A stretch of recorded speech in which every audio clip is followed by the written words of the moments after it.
Boy, oh boy, dealerships, they can be a real pain, can't they? You walk in for what seems like a simple issue and before you know it, you're hit with a bill that makes your eyes water. They can really hit your wallet hard, especially when it comes to something as seemingly insignificant as a key fob. You know that little device you use to unlock your car?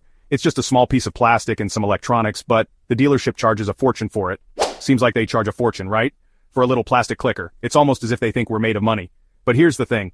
You don't have to fall into that trap. Well, guess what? You can skip that. You don't need to pay those exorbitant prices anymore. This guide is here to help you. We're going to show you how to program your own key fob. You can program your own key fob. It's not as complicated as it sounds.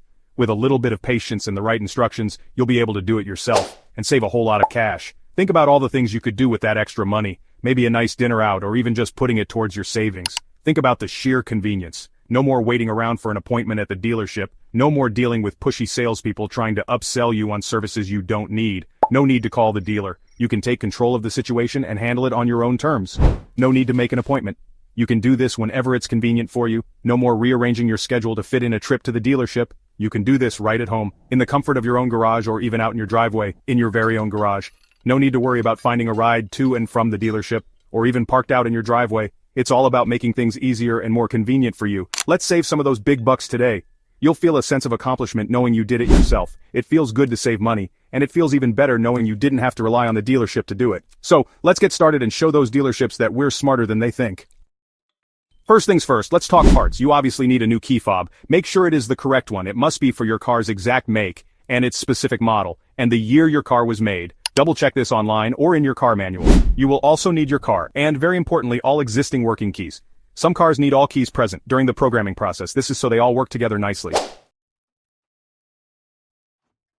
Okay team, you got your new fob? Great. This little device is going to be your best friend in this process. It's not just a key, it's a gateway to unlocking the full potential of your car's capabilities. Make sure you have it handy because we're about to dive into the exciting world of car programming.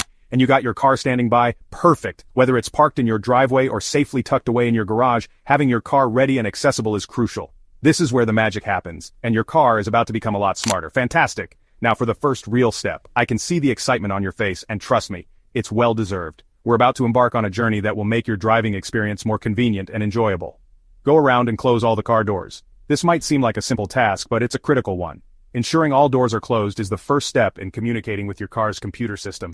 Make absolutely sure they are all shut tight. Double-check each door to confirm it's securely closed. This step is essential because an open door can disrupt the programming process. The car needs to feel secure and closed up. Think of it as creating a safe environment for your car's computer to receive new instructions. A secure car is a happy car. This is like a signal to the car's computer. When all doors are closed, it's a clear message that the car is ready to enter programming mode. The car's computer is now on standby, waiting for your next move. Next, put your key in the ignition. This step is crucial because it establishes a direct connection with the car's electronic system. Your key is the bridge between you and your car's brain. If you have a working key, use that one. It's always best to use a key that you know is functional. This ensures that the car recognizes the key and is ready to accept new programming. Don't turn the car engine on fully. This is a common mistake, but we're here to guide you through it. Turning the engine on fully can interrupt the programming process. Just turn the key to the on position. This is the sweet spot where the car's electronic systems are activated, but the engine remains off. It's like waking up your car without making it get out of bed. This is the spot where the dashboard lights up. You'll see various lights and indicators come to life on your dashboard. This is a good sign that your car is ready to receive new instructions. All those little warning lights blink on. Don't worry, this is completely normal. These lights are just your car's way of saying, I'm awake and ready to learn. But the engine itself is not running. This is important because we want the car's electronic systems active without the engine noise. It keeps the environment quiet and focused for programming. This action wakes up the car's electronic brain. Think of it as booting up a computer. The car's brain is now alert and ready to process new information. It gets it ready for new instructions. Your car is now in a receptive state, eagerly waiting for the next set of commands that will enhance its functionality. Stay tuned for the next steps in this exciting journey. Many cars use this general method. It involves using your car's ignition key. You will be turning it on and off, a few times back to back. Usually it's about 8 times in a row, or sometimes it might be 10 times. You need to do this within 10 or 15 seconds. After you do all those key turns, the last time you turn it, leave the key. Leave it in the on position. Now listen very carefully to your car. You might hear a distinct chime sound, or you might see the door lock cycle. Section 5 Honda and Acura, their special key fob song. Honda and Acura cars are like cousins. They are made by the same parent company, so they often share similar procedures. For programming key fobs on these cars, it's similar to the general method we just discussed. But there's a little unique twist. You will absolutely need all your fobs. That means any old ones that still work. And of course your new ones. Gather them all together in one place before you even think about starting this process. Okay, get into the car. Section 6 Ford Nation, taming those key fobs. Alright, let's talk about Ford, Lincoln, and Mercury. These are all part of the Ford family. They like to do things their own way too. For many popular Ford models, it's actually simple. You will usually need 1 or 2 working keys. These are keys that are already programmed.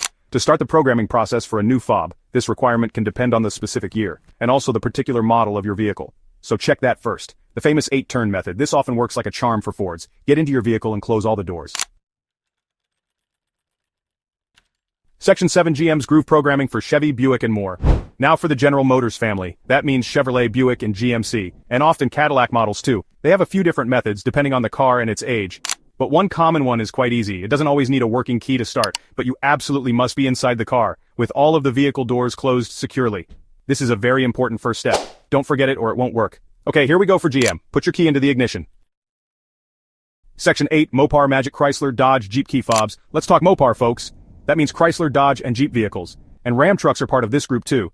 Many of their cars and trucks will need at least 1 working fob, or a working already programmed key, to allow you to add a new one. This is primarily for security reasons, which is actually a very good thing. We all want our cars to be secure. So, make sure you have that working fob. Alright, get into your Mopar machine. Settle in and close all the doors. Insert a currently working programmed key fob.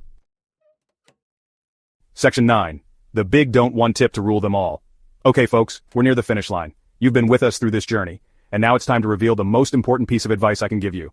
This tip is the cornerstone of everything we've discussed so far. It's the one thing that can make or break your experience with key fobs. This next bit is super important. I can't stress this enough.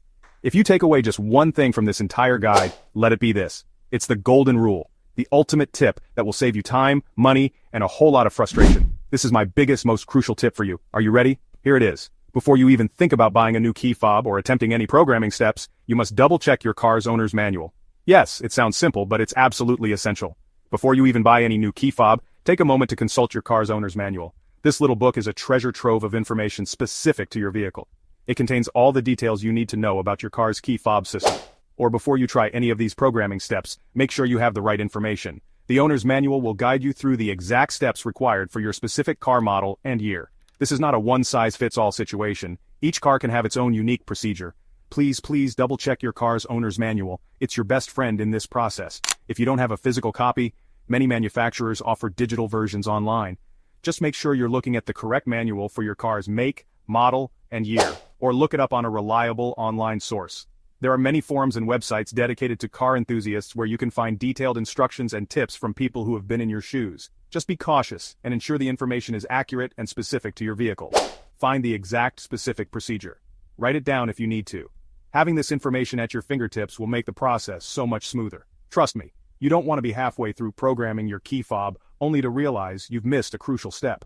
For your particular car model and year, this is vital. Cars are becoming more and more advanced, and what worked for an older model might not work for a newer one. The technology changes, and so do the procedures. Why is this so incredibly crucial, you ask? Well, let me explain. The reason this step is so important is that it can prevent a lot of headaches down the road. Imagine spending hours trying to program a key fob, only to find out that your car requires a completely different method. Well, because some cars are very tricky. Some models have very specific requirements that aren't immediately obvious. Missing a single step can render your key fob useless, and nobody wants that. Some newer luxury models, for example, have incredibly sophisticated systems. These cars often come with advanced security features that require precise programming. If you don't follow the exact steps, you could end up having to visit the dealership, which can be both time-consuming and expensive. Or cars with very advanced security systems. These systems are designed to protect your vehicle from theft, but they also make the programming process more complex. It's not just about pressing a few buttons. You need to know the exact sequence and timing. They might actually need special dealer tools. Some cars require equipment that only a dealership or a specialized mechanic has access to. This is why it's so important to know what you're dealing with before you start. By checking your owner's manual or a reliable online source, you can avoid unnecessary trips to the dealership and save yourself a lot of hassle.